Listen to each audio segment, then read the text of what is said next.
दोस्तों नमस्कार। आज हमारे साथ है भगवान सिंह। हेलो। हेलो। कैसे हो? बढ़िया एकदम। अच्छा भगवान सिंह, एक चीज बताओ।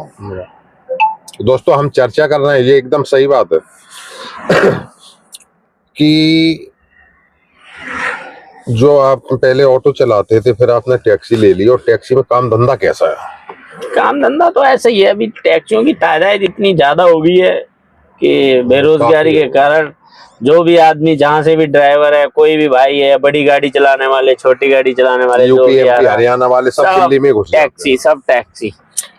और ये जो बाइकें चल रही हैं, जो प्राइवेट बाइकें टैक्सी में यूज हो रही हैं, ये यूपी एमपी हरियाणा पंजाब कहीं से भी आते, कहीं की भी गाड़ी लाते हो, कोई से भी लाइसेंस पे अटैच कर देते हैं ये लोग। जिसके पास लाइसेंस नहीं है उसको भी अटैच कर देते हैं। ध्यान से सुनना भाई साहब, मैं आपसे कह रहा हूँ, बाइक पे अगर आपने सफर किया तो क्या नुकसान हो सकता है? बाइक पे अगर आप बैठते हैं और अगर भगवान ना चाहे कोई हादसा हो गया तो ये समझ लो कि कोई क्लैंप नहीं है, कोई क्लेम नहीं। और अगर टैक्सी में बैठते हैं और ऑटो में बैठते हैं, जो पीले प्लेट की गाड़ी, उसमें सब इंश्योरेंस आपका बैठते के साथ ही गाड़ी में, चाहे ऑटो चाहे टैक्सी हो, उस ऑटो और टैक्सी की इंश्योरेंस वैलिड होनी चाहिए। वैलिड होना चाहिए। आपके साथ कोई भी दुर्घटना होती है, जान अंग कुछ भी, आपको इंश्योरेंस भरपाई करेगा पूरा। और आप प्राइवेट वाहन में कोई भी हो, चाहे बाइक हो, कई लोग होते हैं कुछ पैसे बचाने के चक्कर में बस, और जैसे टैक्सी बाहर लेके चले जाते हैं प्राइवेट गाड़ियां, और उनके साथ अगर रोड एक्सीडेंट कुछ हो जाता है तो उसमें कुछ भी क्लेम नहीं मिलेगा, कुछ भी। ये बात बिल्कुल एकदम अंदर तक नोट कर लो। अच्छा भाई साहब, आप दिल्ली से आगरा जा रहे हैं, टैक्सी लेके जाना, पीले प्लेट की गाड़ी, कहीं भी जाओ, आउट स्टेशन जाओ, दिल्ली एनसीआर में जाओ या लोकल दिल्ली में जाओ, प्राइवेट गाड़ी चाहे बाइक हो चाहे कोई टैक्सी हो, कोई भी गाड़ी हो, प्राइवेट व्हीकल यूज केवल पर्सनल अपने लिए किया जाता है, जो कि हम अपना पर्सनल लेके और कहीं भी जा सकें।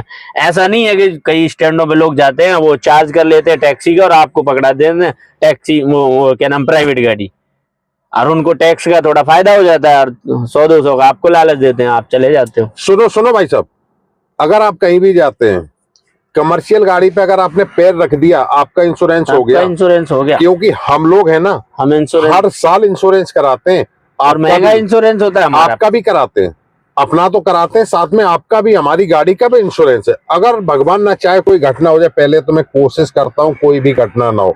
कोई भी ड्राइवर नहीं चाहता कि जानबूझ के कोई हादसा हो। हर व्यक्ति अपने परिवार को खुश रखना चाहता है और खुद अपने आप को सेफ रखना चाहता है। इसलिए मैं कह रहा हूँ कि ऐसी गाड़ी में बिल्कुल ना बैठें कि जिसमें आप क्लेम ना ले सकें, आप फ्री में इलाज ना करा सकें। गाड़ी वही यूज करें जिसमें आप आराम से सफर करें और आपका जो इंश्योरेंस हो जाता है। गवर्नमेंट हमें दे रही है, गवर्नमेंट हमें दे रही है, इसीलिए तो दे रही है टैक्सी। टैक्सी टैक्स भर के देती है। टैक्स भरते हैं हम लोग, रोड टैक्स इसलिए टैक्स भरते हैं, इसीलिए भरते हैं अपनी सुरक्षा के लिए, आपकी सुरक्षा के लिए। इसलिए हमेशा टैक्सी यूज करें, प्राइवेट व्हीकल बिल्कुल भी यूज ना करें। सुनो भाई साहब, अपने पर्सनल यूज के लिए आप प्राइवेट व्हीकल, एक बात और सुनिए भाई साहब, किसी का रेंट पे लेके ना जाए। एक बात और सुनो भाई साहब, आप किसी बाइक में बैठना और उस ड्राइवर से बात करना जो बाइक चला रहा हो, कहना भाई साहब अगर कोई हादसा हो गया तो क्लेम मिलेगा आपको और मुझे।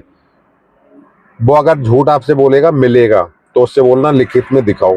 दिखा नहीं सकता, वो आपको छोड़ के भाग जाएगा। इसलिए कह रहा हूँ, वो पर्सनल यूज के लिए है। मेरा क्या जाता, मैं तो समझा सकता हूँ भाई साहब, मानना ना मानना। मैं आज ऑटो चला रहा हूँ, भाई साहब टैक्सी चला रहा है, 1 साल 2 साल चलाएंगे, गाँव जाएंगे, अपनी किसानी करेंगे। इसलिए कह रहा है कि भाई आप भी सुरक्षित रहो।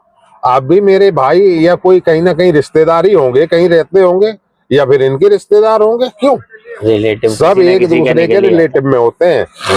इतना काफी हो गया। जय हिंद। जय।